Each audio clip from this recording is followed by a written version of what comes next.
I'm at the Four Seasons Hotel in Washington, D.C. for the Real Estate Roundtable's fall meeting.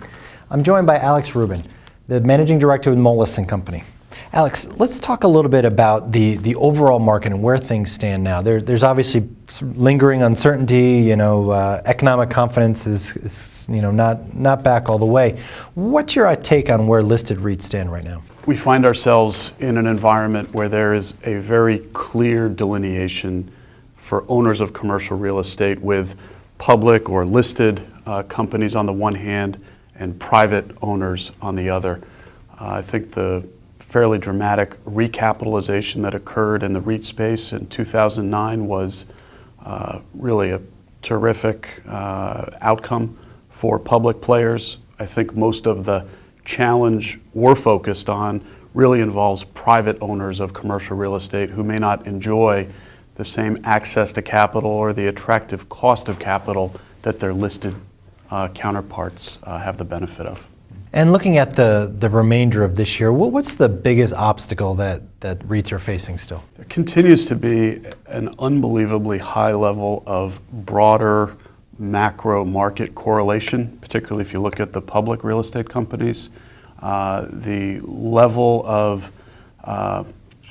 direct correlation in market reaction, whether it's to interest rates or broader equities, we've seen really high connectivity between those sectors. Hopefully we see markets stabilize here in the fourth quarter, but it has certainly been a period of historically high volatility throughout this summer and fall.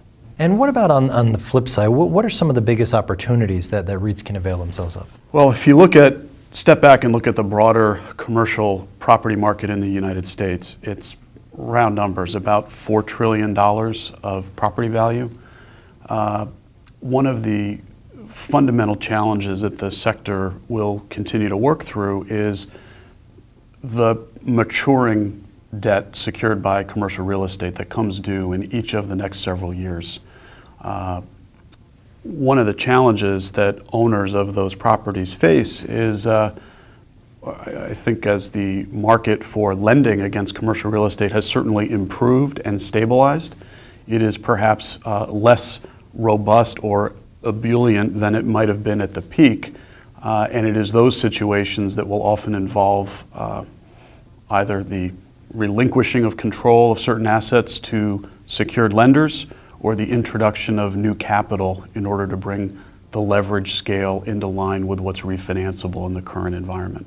And picking up on that notion, we're starting to hear a lot of talk about the debt that's coming due in the next several years. How severe is the situation? And you mentioned that listed REITs were able to recapitalize a lot of that. Where do they stand now?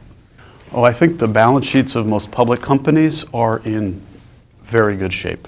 And I think the multiples most sectors in the public market enjoy as far as their equity valuation is also on balance reasonable by historical standards.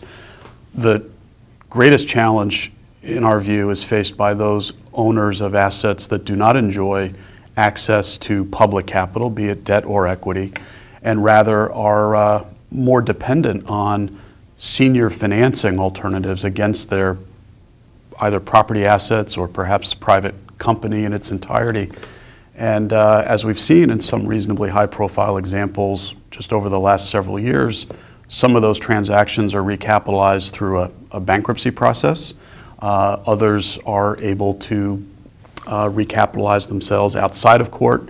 But in each of those instances, it generally requires the introduction of new capital either externally or in some cases we're seeing investment firms or even other strategic players establish a stake, take a position in the capital structure, often through the debt, as a way to get a seat at the table and potentially exert control.